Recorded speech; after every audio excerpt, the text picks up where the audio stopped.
I'm now handing it over to Tom Webster, partner at Sounds Profitable, who is extremely excited to be here with you all to unveil this important study. Thanks. And I am.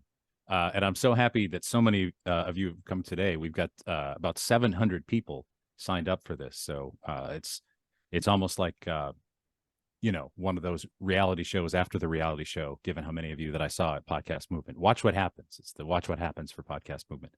I am really genuinely excited about this survey that we're going to present to you here today, the podcast landscape in America. I touched on a little bit of this data in the keynote that I gave last week at Podcast Movement, but I didn't want to drown people with a withering torrent of pie charts. But I'm going to drown you today. But hopefully there'll be plenty of insights and connective tissue to put all of this together. So thank you again so much for the gift of your time and attention for this.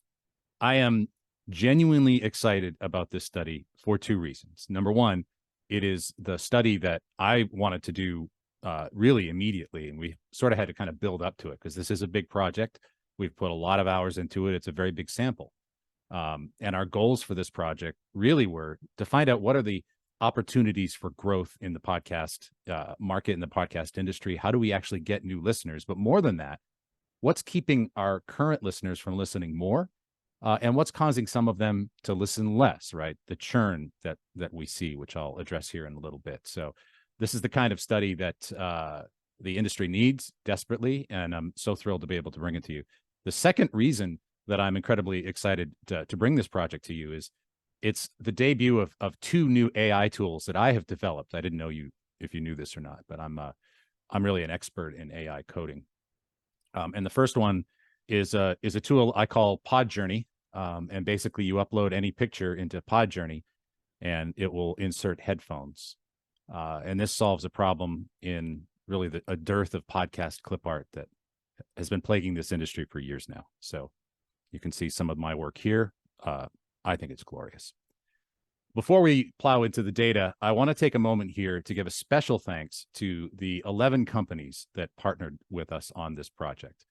I know when you see research that's presented by a company, people will tend to think that it's meant to express that company's point of view.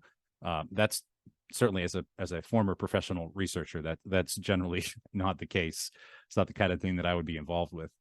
The importance of all of these logos here, though, if you look at some of the names here, Libsyn, AudioHook, Magellan AI, BetterHelp, SXM Media, Paramount, PRX, Barometer, Co-Host, ESPN Podcasts, they're all partners of ours. They're all part of the nearly 150 companies that partner with Sounds Profitable. And they've gone one further on this one to bring this to you because they're supporting you with this, not us. They are supporting you because this is a project that, thanks to their help, we can give to you for free. We can break it down. We can give you some insights that you can go back and make your companies better, make your podcast better, and grow your audience and make more money and support the space. And that's really our mission here. And I especially want to thank Signal Hill Insights, our research partner on this. Jeff and Paul and I worked together very hard on this study. And not only was this the study I always wanted to do, this was the study that Paul always wanted to do when he joined Signal Hill.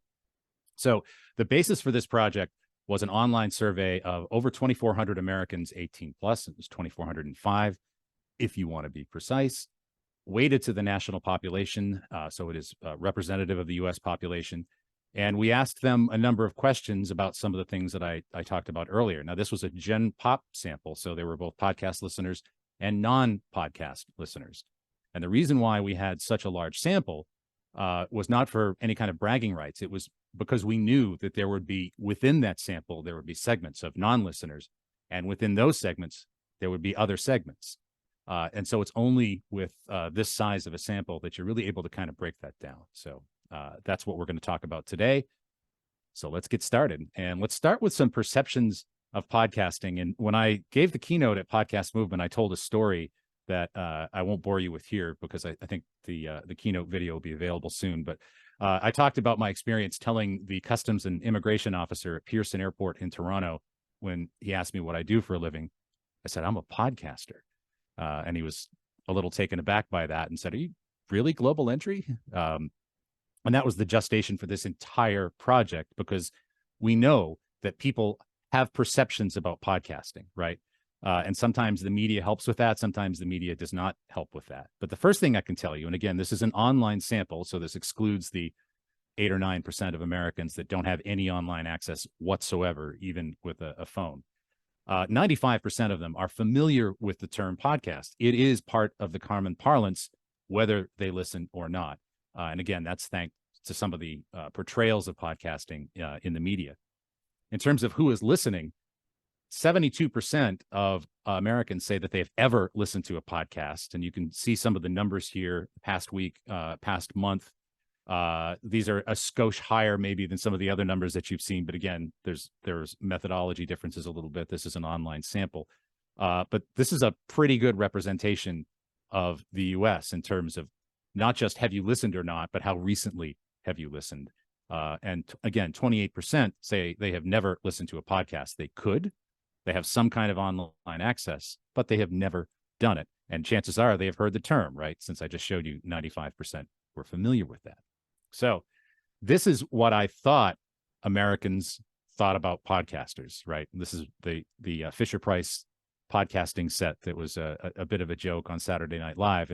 And as that customs officer asked me if I was sure I was global entry as a podcaster, I wondered how common was that feeling? Are we a joke? Have I wasted 18 years of my career? And the answer is a resounding no. In fact, Americans overall, looking at just the total sample here, podcast listeners and non-listeners, are very positive about podcasts. The positives that they feel about podcasts significantly outweigh the negatives. We actually gave people a lot of words and terms here and asked them to think about podcasts as a medium. And again, this is the entire sample. Which of these words or phrases best describes podcasts? And if you look here at the top three, 44%, over 4 in 10 said they're entertaining, interesting, informative.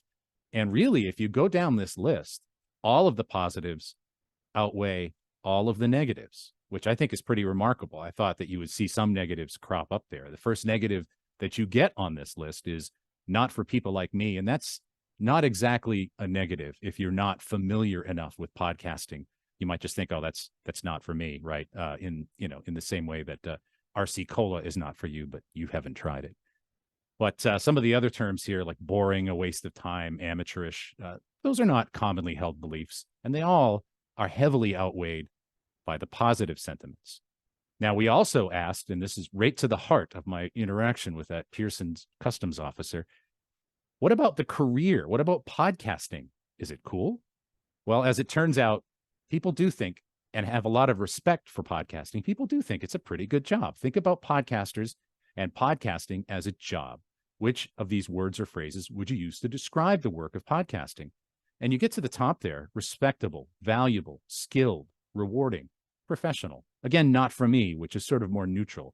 The one that really stuck out to me was 19%. And this is, again, Americans 18 plus said something I'd like to do, something I'd like to do. So I think there's, we talk a lot about the number of podcasts being made.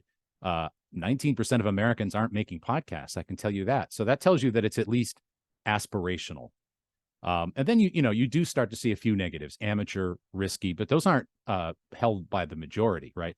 And then 8% said highly paid, which I think includes all of us on this webinar.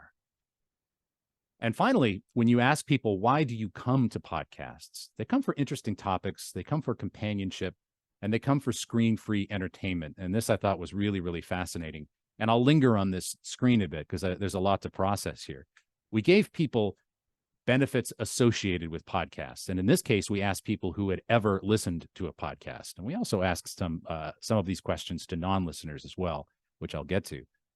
But we asked them, how important are each of these benefits to you when you think about your own podcast listening? And the top one here, 85%, it was important to listen to discussions on topics of interest. And that seems fairly easy to get, right? The interesting thing to me here is if you look at in the top 5, 3 of the top 5, something to listen to in the car while traveling, something to listen to while walking or exercising, have audio to accompany household chores. We've labeled that here as eyes busy, mind free. But that's really at the heart of this is multitasking. right? It's multitasking and it's screen free. And as much as we talk about the ascension of TikTok and the continued popularity of YouTube, there is a sentiment amongst podcast listeners that screen-free entertainment is extremely important. And whether that's screen-free to rest your eyes or whether that's screen-free because you would like to drive and not die, that eyes busy, mind-free benefit is very, very high at the top. And then a couple of others that I'll highlight here that we've labeled in magenta for you printer toner fans. Audio to keep me company, and voices and conversation to keep me company when I am alone. Those are not small numbers, right? That's over half of podcast listeners agree that it's important to have a companion. And that's really speaks to that host relationship that we often talk about, because people really do feel like this is a companion. This is somebody that I know and that I want to take with me as I'm doing new things, right? Kind of interesting at the very bottom is hear from celebrities. And I continue to believe that that a celebrity influence can be very important and very valuable to podcasting, but the execution of celebrity podcasts, I think, has been hit or miss, let's say. So how do people find new podcasts? How do people find the shows that they want to listen to? And the number one answer anytime that we ask this question in research is generally recommendations from friends and family first, followed by host recommendations and perhaps search and a few other things. So rather than just stop there, we wanted to dig in a little deeper on friends and family so that you can all increase your friends and family budget next time you're putting your marketing plans together. Personal recommendations continue to drive podcast discovery. And in fact, 55% of podcast listeners say that people in their social circle make podcast recommendations to them. But the flip side of that is also true. And I want to linger just a moment on this because there's a couple of interesting things going on in this graph. First of all, as I said before, 55% say people in their social circle, and that could be fairly broad, recommend podcasts to them, right? So slightly more than half. The inverse of that, do you ever recommend podcasts to people in your social circle, right? Do you send the recommendations out? It's almost the same number, 54%. I'm going to guess it's almost the same people, right? So here's the thing with that.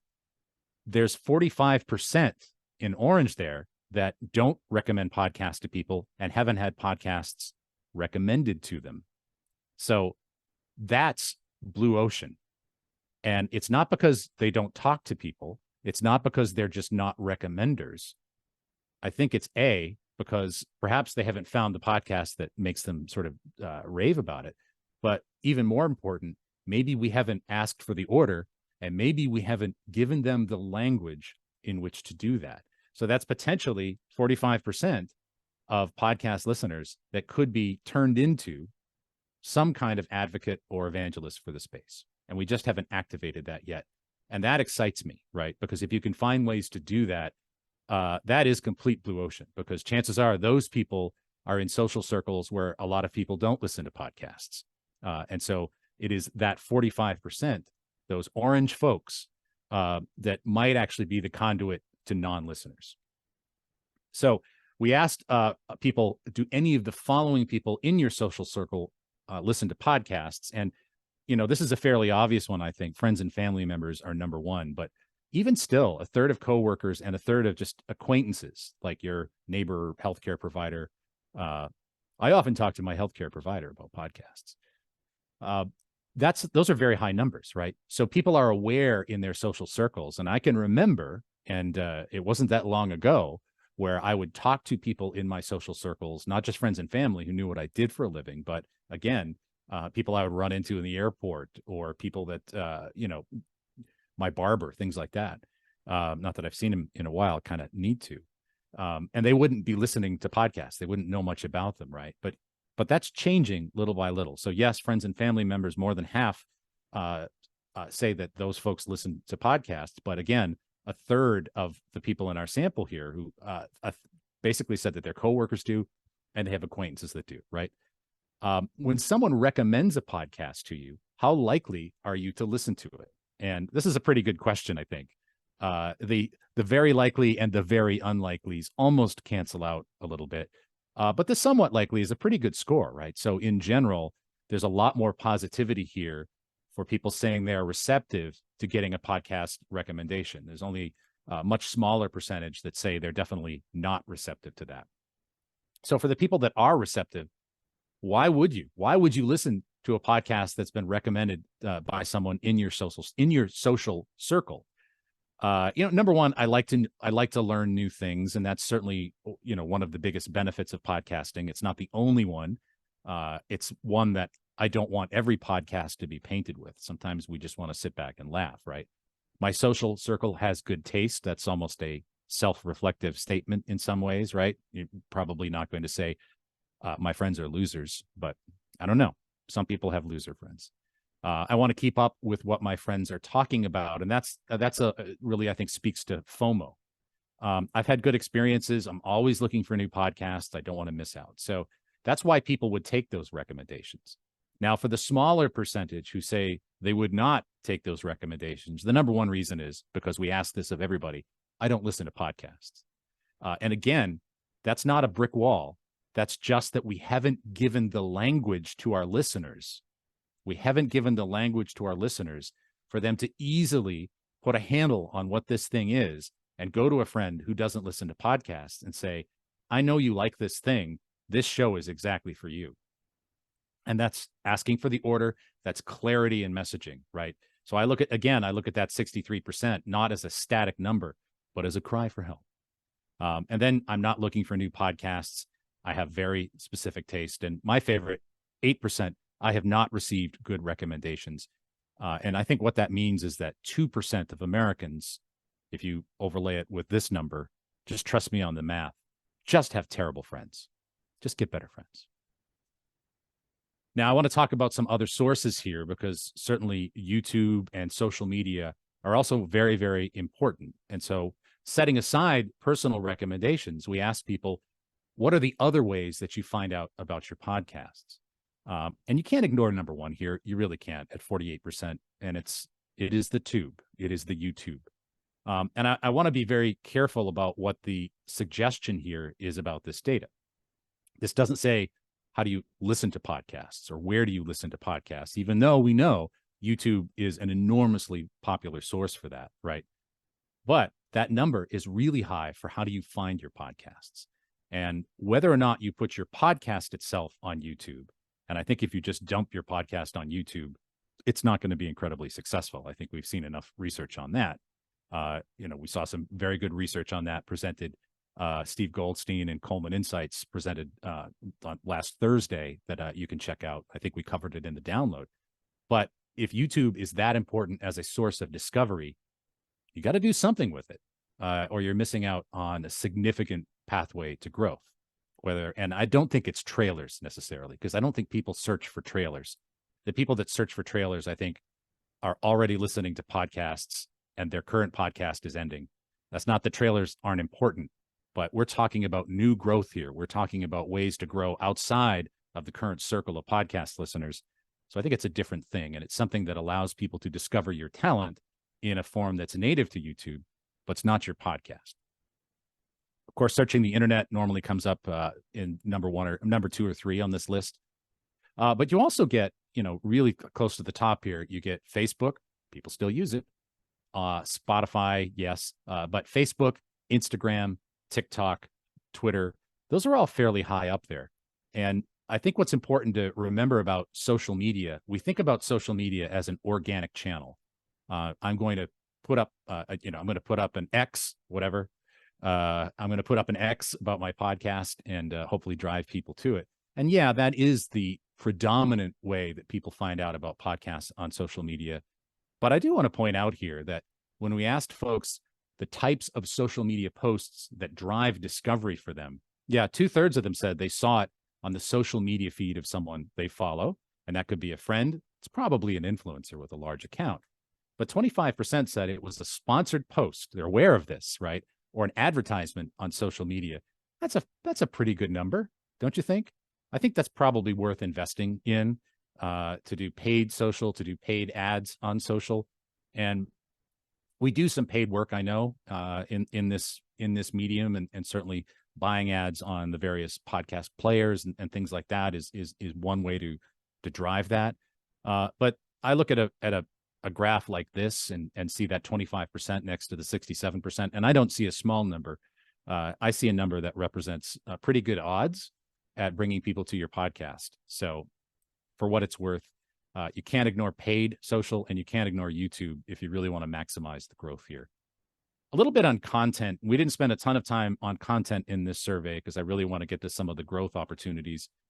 This is a graph that I showed at Podcast Movement. We've printed this in an article that I wrote at soundsprofitable.com. We asked people actually for this question to name their 3 favorite podcasts. If they had 3, if they only had 2, they named 2, etc. And 16% of people who have ever listened to a podcast named Rogan as one of those 3. The wacky one to me, though, is 10% had him number 1. And that is so far ahead of the other podcasts on this list, which if I listed everyone that was at 1%, you would need a very large screen. You would need a screen the size of Mercury. But that the fact that the Joe Rogan Experience has done that, the only thing I really want to say about this is it's something that I've written about. It's something that I said at in the keynote for Podcast Movement last week, is that this is a show that it is very easy for a lot of people to hate, right? Because it's very good at excluding people, which means it's kind of a velvet rope experience for the people that it appeals to. It's not as much about who it's for, it's who it's not for. It draws very sharp lines there. And as a result, what really should be a niche podcast, and it really is a niche podcast, or as the French would say, niche, it is attracting that niche to the exclusion of others, and it's become something that people love. And that was one of the points that I made in my keynote last night. So yes, it does continue to be the number 1 podcast in America by pretty much any source that I think any of us have seen. Now, in terms of producing content, we asked people about different types of podcasts, whether they were consistent, regular, whether that's weekly or monthly, ongoing but inconsistent, which is the story of my life, or limited series. And the first thing that we learned really is that most listeners listen to at least 3 different titles. That's not number of episodes. Listen to at least 3 different titles every week. And they favor ongoing podcasts, which should not be a surprise. If you look at anything, top podcast lists that you've seen, whether it's rankers like Triton or some of the survey work that's been done from Edison Podcast Metrics, for example, most of the shows in those top lists are ongoing regular series, right? We did ask people, think about all the podcasts that you follow. How many different titles do you listen to regularly? And as I said, most people listen to more than 3. And in fact, nearly 20% listen to 5 or more different podcasts. And if you're listening to a daily podcast or one that comes out multiple times a week, like Bill Simmons or something like that, then that can turn into a lot of episodes really, really quickly. We were really looking here at the number of titles. And then we asked, do you currently listen to any of the following podcast types? And the first one, as I mentioned before, about 3/4 say that they do listen to at least one regular, consistent podcast, right? Whether that's daily or weekly. Most podcast listeners have one of those in their media player of choice. Another 56% say that they listen to a podcast that releases episodes occasionally, but not on a fixed schedule. And of course, some of the ones that come to mind for me are things like Hardcore History or Richard's Famous Foods podcast, which comes out when it's good and ready. But then 38% say that they do listen to limited series podcasts that have a fixed number of episodes. And I would, again, anytime we look at graphs like this, we're conditioned to sort of look at the big number and then the small number. I would submit that's a fairly high number, right? Limited series content is expensive. There are not as many of them as there are kind of regular bantercast shows, but the ones that are out there have certainly attracted enough attention that 38% of podcast listeners say they listen to at least one of those, right? And the interesting thing about that audience, keep that 38% in the back of your mind. 32% of all podcast listeners, right? So just a few less than that. I would call them serial limited series fans. And serial is in quotes and in air quotes and in small letters, because they seek a new one when the last one is done. Of the people that do listen to limited series podcasts, that 38% of podcast listeners, 83% say when they finish one, they look for another one. They look for just another podcast, at least, but it certainly could be another limited series podcast. And it's one of the things that it's, we've been talking about it for a long time. I've written about this for at least 2 years now. Have something in your feed. Have something in your feed. Have the next thing ready to go. HBO always has the next prestige series ready to go when the last one ends every Sunday night. And so why make people look? And then finally, I loved this one. Podcast listeners are almost as likely to consider listening to branded content as they are a celebrity show. We asked people different types of content here: a podcast about a favorite TV show or movie, a podcast produced by a favorite TV show or movie, sort of the official show for that, a podcast that's just hosted by a favorite celebrity or creator, or a podcast about a favorite brand or product. And a couple of things here. First, a podcast about a TV show, slightly more popular than a podcast produced by that TV show, or even a celebrity podcast. But these are high numbers for very or somewhat likely. But look at that 41% for a podcast for a favorite brand or product. And I want to make a small point here, and it's one I definitely want to dig into. Branded podcasts and branded content are incredibly important to this space. And, I love to be able to produce research that shows what branded podcasts can do, because there's just not as much of it out there. But here's something to think about. If 41% of podcast listeners say they would be very or somewhat likely to listen to a podcast about a favorite brand or product, almost as high as listening to a celebrity show, let's think about the reverse type of passion there. When we make branded podcasts, we think about, how can we tap into the passion that listeners have for the host to sell this product? I would encourage you to think about this a different way. And I'm going to touch on that at the end, because I think that's, again, blue ocean to find cult audiences that are extremely passionate about not just podcasts, but about a particular brand. I'll get to that at the end. Imagine you're interested in a podcast and you learn it's produced by a company that produces products or services to consumers or businesses. Does that make you more or less likely to listen to it? This is a lot of love, people. Only 8% said less likely, somewhat less likely, much less likely. You add those two together. And again, this is in a population that avoids ads, right? That will, as we often hear anecdotally, will complain if we add another advertisement. Well, a small percentage might. But the percentage that are more likely to support, to listen to a show that has a company involvement like that, a third say that, compared to 8% that say they would be much less likely.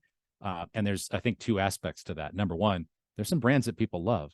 And number two, that the involvement of a brand might be a mark of quality. It might be a mark of investment. It might be a mark of something that's more professional, perhaps. And there is a portion of that blue ocean audience that we haven't got yet, and the audience that we do have that really wants that. All right, it's time to talk about churn. And churn is something that's been on my mind for several years now. And it's because of the potentially conflicting things that you see when you look at two different data points. And I'm sure almost everyone in this webinar now can call to mind the percentage of Americans who listen to podcasts from things like Infinite Dial, right? You can see that line in your mind. It's not a line that does this. It's a line that it lopes along. It goes up a little bit every year. But the interesting thing is, when you ask people, when did you start listening to podcasts? You get a piece of data that doesn't quite sit with that. But I've seen it so many times that I know what it means. And I'm going to share that with you now. So that percentage of new listeners that we get every year, it's pretty high relative to overall audience growth. And what that means is churn. And this is what I'm talking about. When you ask people, how long have you been listening to podcasts in general? 19% say just in the last 6 months, and 12% say in the last 6 to 11 months, right? Now, if we didn't lose any listeners, if we lost no one, that would cause usage of podcasts in general to absolutely skyrocket, right? I mean, we're talking here about almost a third of podcast listeners on this graph saying that they're really new to podcasts. But the reason why this makes sense, and the reason why it sits well with the overall usage growth, which goes up, it's because it's going up kind of 5 steps forward, 3 steps back, if that makes sense. That we are gaining more listeners always, but every single month, we're also losing some, even if only temporarily. And we're going to get to the reasons why that might happen in a little bit. A little bit more here on usage. The past week, how much time would you say you spent listening to podcasts? And we're still really in that 1 to 5 hour kind of sweet spot, 2 to 5 hours. So very consistent with other data that you probably have seen from things like Share of Ear in terms of the time that we spend listening to podcasts. We do see 6% saying 10 hours or more, but we see 23% saying less than an hour. Many of those humans are just in the medium for one show, right? And maybe that show is Joe Rogan, maybe that show is something else, but typically it's just one show. Now, here's kind of the money question to me. Thinking back to 1 year ago, do you spend more or less time listening to podcasts today than you did then? And it's, the positive part of this graph is that more people say more time. And that's, again, consistent with what we see in other usage data, some recent data that came out from Nielsen, again, some recent data from Share of Ear, very consistent with that. There is continued time spent listening growth in podcasting, but you do get almost 20% here saying less time. So we really wanted to pick that apart. We wanted to probe that a little bit. And so we asked people, for those that say that they're listening less, right? That percentage at the end who say, I'm listening to less than I did last year. Why is that? And the number one reason that they gave us had to do a lot with being time starved. And to me, that is an enormous opportunity. You see that right at the headline of this page. The leading cause for podcast listener churn is a huge opportunity. So we asked the people that say that they have last listened more than a month ago, right? They have not listened to a podcast in over a month. The top 2 reasons: not enough free time and not enough time alone. And look, if you need to fix not enough time alone, we can help you there. But not enough free time, not enough time alone, those overlap with a little duplication to 52% saying that they're time starved. And I submit that we may be more time starved, but there are so many other things in our lives which have given us time back. And one of those things, maybe the most important thing as far as we're concerned, is podcasts. And that's a message that I don't think we get out there enough. I think the message that we talk about a lot with podcasting is the content. We talk about how unique the content is. We talk about how special the content is. All of those things are true. I don't think we talk enough about the utilitarian benefits of podcasting. I think we're so used to them that maybe we don't realize that there's still millions of people out there who don't know that actually a podcast is something you can do while you're doing something else to buy some time back, to catch up a little bit, right? So that time starved, I think, is as much an opportunity as it is, on this graph, a problem. It's not a problem. Another big one here: life changes. I no longer do the activity where I listen to podcasts. I'll show you some examples of that. Family changes, employment changes, the pandemic. All of those things contribute to life changes. And I would also roll those up into time starved. Those are different ways to say that you don't have enough time. You don't perceive you have enough time to listen to podcasts. And then there are a few other reasons here: the discovery barrier and really some to do with the content, which I'm going to get to. Like, I got tired of podcasts. But so much of the reasons why people drop off the rolls is that they perceive they are time starved. All we have to do for many of those people, not all of them, is to, I think, educate them on the very basic utilitarian benefits of podcasting. That podcasts actually buy you more time, and that's messaging and that's marketing. Now, we also asked people to write in their own words why they haven't listened to more podcasts recently. So this was a multiple choice question, but we also asked them, tell us in your own words. And we got back hundreds of thousands of words, right? More than I could possibly read. So for this special project, I'm pleased to introduce the second AI product that I built in my spare time. I used some Linux and stuff. And it's called ChatGPT. ChatGPT went through all of these open-ended responses, all of these questions, and all of these verbatims, and pulled out some, I think, very incredible emblematic quotes. So on the topic of being time-starved, time constraints, we heard things like, I'm currently on vacation, don't have the opportunity to listen. Heck of a vacation. I have less free time. I'm working more, which leaves me with less time to listen to podcasts. And that's true, right? It's podcasts for many of us are difficult to listen to at work. I'm more busy now compared to a year ago. I have more things going on in my life and less time for things. So there are general time constraint problems that people express. And then there's some very more specific ones tied to work and commuting, right? My commute times change. So I have less time in the car, which is primarily where I would listen. And we are creatures of habit. So if we are not telling people all the time, right, hey, you're not in the car as much, take us on a walk, right? There's other, I mean, you can do better than that, but you shouldn't be a slave to the car. You don't have to be, because a podcast can be taken anywhere. So what is that person doing with the more time that they have out of the car? And can you remind them, or can you even encapsulize your content so that it is better used in these other containers of listening? The main time I listened to them was on my commute to work, which was about an hour, and now it's a 15-minute drive. That's not less time, that's more time. How can we tap into that? I began working. I now have a job that requires me to answer phone calls and speak to others on a regular basis. That's, I think, the fundraisers, I'm pretty sure. And then life changes happen a lot. My life has been busier. I can get out and do more things now than I could a year ago. And both of these are due to the pandemic, right? We have gone back to some pre-pandemic behaviors. People's lives are busier because they're not sitting at home as much. I started college and got busy with schoolwork and had to focus. Okay, we may not get that person. I recently relocated to a state where I have family. And then my favorite of all time, got married, LOL. Now, I think Ernest Hemingway said you could write a sad short story in 6 words, right? For sale, baby shoes never used. Ernie, I can name that song in 2 words. No, 3.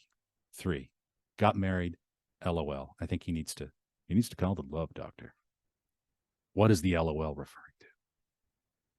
So for the people that are lapsed listeners, when do you think you will listen to podcasts again? 45%, they just don't know. They don't know. And that's a marketing challenge, I think, because the show is out there that they love, believe me. But we have to find a way to reach that 45%. But over half say that they plan to, they will in the next year, and many of them in the next month or 30 days. They could be waiting for a new update of content. Maybe their favorite show is taking a hiatus. Maybe they have to take a month off. And there are all kinds of reasons for that as well. And that's why it's important, I think, for podcasters to continue to keep the feed active, even if your show is not active.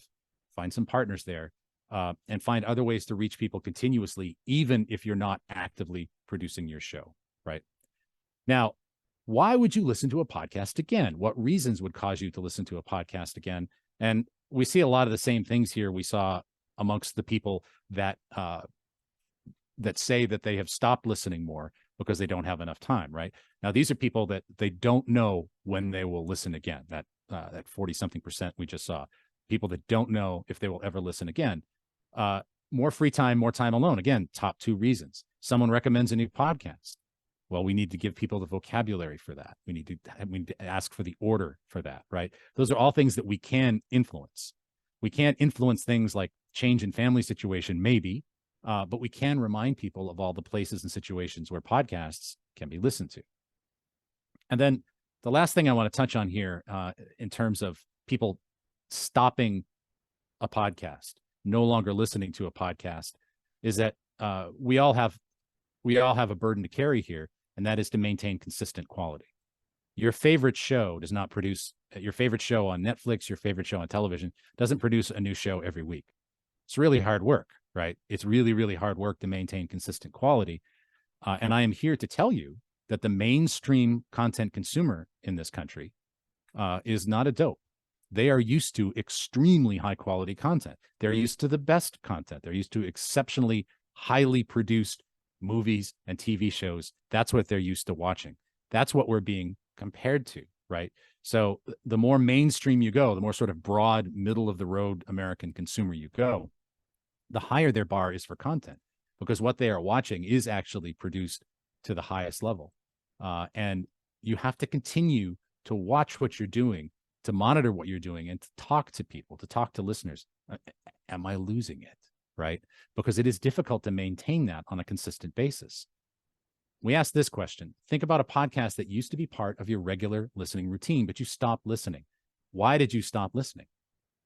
And if you look at the top two here, I lost interest in the topic or show, repetitive or stale content. And you get too many ads, and some of those perceptions are absolutely accurate, and some of them are just perceptions.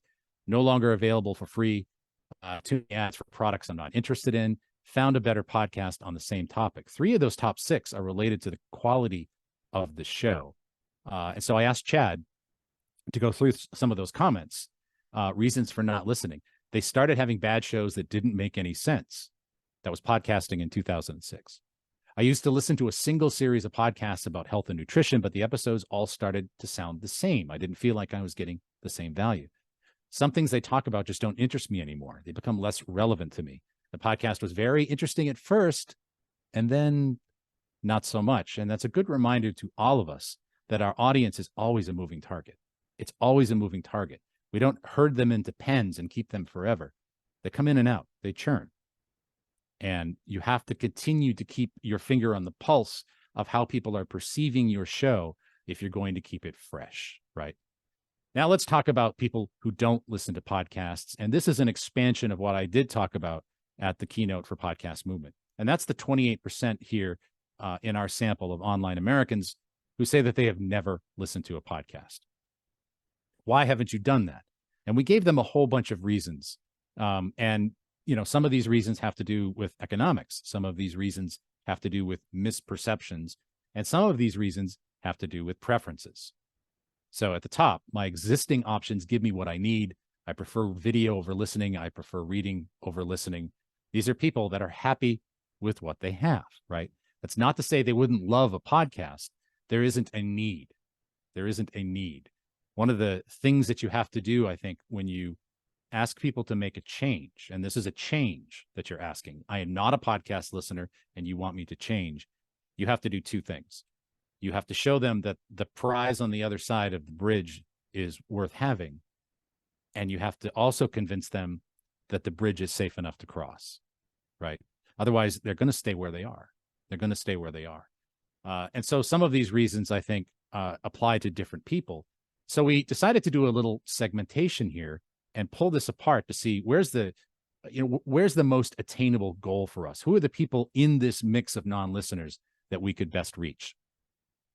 We asked all of these people who have never listened to a podcast. We gave them some of the benefits of podcasts and asked them, is this interesting to you?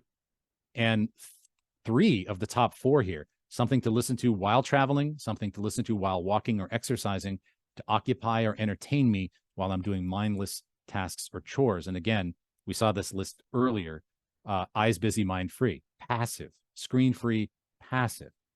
There are a lot of podcasts that you simply cannot listen to in that way, right?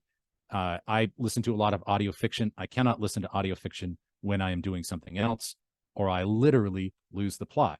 There are others that I can't, right? Those kind of more passive, lean back podcasts. So that's a huge driver here for people to be interested in podcasting. And again, that companionship that we talked about, audio to keep me company. So we looked at the non-listeners and we segmented them out into 3 buckets. The first bucket we called the unreachables. Now they're unreachable, likely unreachable right now. Again, this is a static snapshot. It's something that we will track over time. But right now, they're unreachable for a couple of reasons. They're unreachable really because you would have to change 2 or 3 behaviors to get them to listen to a podcast. When you think about podcasts as a medium, I showed you this at the very beginning. How would you describe podcasts in general? Top answer here, not for people like me. Again, that's not a huge negative, I don't think. The next 3 are positive. Then you get a mix of a waste of time, boring, amateurish, too many choices. There's some potential here, right? But that's not the reason why we call them the unreachables. When you ask them, why haven't you listened to a podcast? Look at the reasons that pop up here towards the top in orange. The top reason here is not I'm satisfied with my choices. It's I don't have a device to play them. Now that's an education issue perhaps, but keep going. I don't have enough mobile data. I don't know how to listen to podcasts. My home internet is not good enough. I don't have mobile data, period. Podcasts cost money. I don't have home internet. There's a lot going on here. It's a stew. Some of it, much of it is economic because we certainly looked at the household income of the unreachables. It's a small percentage of people, right? We're talking about 3% of the United States, 10% of non-listeners. But those reasons tend to be economic. So not only do you have the barrier to cross of, I want to get you interested in podcasts, you also have to convince them, and you already have a device to play them, or maybe they don't, or maybe they don't actually have home internet, which you can see as a percentage here, and they only have internet at work where they couldn't listen. So those are the unreachables. 56%, more than half of the people that never listen to a podcast, we call them the resistors. They are certainly able to listen. They have the economic wherewithal. They have the equipment. They've heard of podcasting, but there is a barrier. There is certainly a behavior change that may or may not be feasible for the average podcast. Same question as before. What words or phrases come to mind? Top answer here, not for people like me, but 3 of the top 4 are definitely not positive. Boring, a waste of time. Informative is up there a little bit, but it's a lot more negative at the top than we've seen with the total and with any of these other buckets, right? So they're aware of them, they know what they are, and they kind of reject them. And there's a very good reason for that. When you pull out all of the unreachables, just remove them from the pool, and you look at the resistors, the top 4 answers here. Why haven't you listened to a podcast? My existing options give me what I need. Okay, you're happy where you are. I prefer watching video over listening. I don't want to argue that. I prefer reading over listening. I don't want to argue that either. I don't like spoken audio. I definitely don't want to argue that. There are a lot of people that just only listen to music. So are these people completely unattainable? No, but there is a large behavioral chasm to cross, right? Again, is the prize on the other side worth it? And is the bridge that will get me there safe? So let's set them aside. They're gettable, but they're not low-hanging fruit. And that leaves us with a group that we called the persuadables. And to me, that was one of the biggest, maybe the biggest finding of this entire study. So 34% of non-listeners, nearly 10% of Americans, period, right? We're talking about a significant portion of the population we call the persuadables. And here's the thing about the persuadables. They're not resistant to spoken word audio at all. In fact, they listen to a lot of it. They want passive listening. They want companionship. So it has to be something that they can mentally tune in and out of from time to time as they're doing other things. And they're also even more receptive to branded content, which I'll show you that answer in just a moment. So we could get them. They're interested. They just don't know. And they, in fact, might be economically extremely attractive targets for the people that are interested in monetizing that segment. So who are they? They index older, right? 58% are 55 plus, not exclusively 55 plus. There's about 3 in 10 that are 35 to 54, but they definitely index older in a medium that is typically in that 25 to 44 kind of wheelhouse, right? They definitely over-index female. This is a more cohesive group than you might think when we pull out the persuadables. Many of them want the same things, right? So they over-index to be 55 plus. They over-index female. Now look at this question. Think about podcasts as a medium. Which words or phrases would you use to describe them? Top one, not for people like me, but again, that's another one of those. I'm happy where I am. Look at the next 4. 2 things I want to point out about the next 4. First, they're all positive. So 4 of the top 5 are positive, and these are non-listeners. Second, though, 3 of those 4, informative, interesting, educational, speak to a slice of podcasting. They speak to the learning slice of podcasting, right? Yes, there is entertaining up there, but I mean, funny's pretty far down the list, and comedy is one of the top genres in podcasting. So this is partially a perception of what podcasts are. And it might be driven by SNL skits. It might be driven by Only Murders in the Building.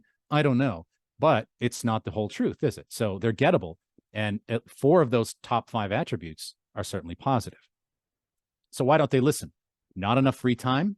I can't find an interesting one. I don't understand the benefits. I don't know how, and they cost money. What don't you see up there? I don't like spoken word audio. I prefer reading over listening. You don't see those negatives up there. They are receptive. What do they like to do when they're listening to other spoken word audio, whether that's audiobooks or radio?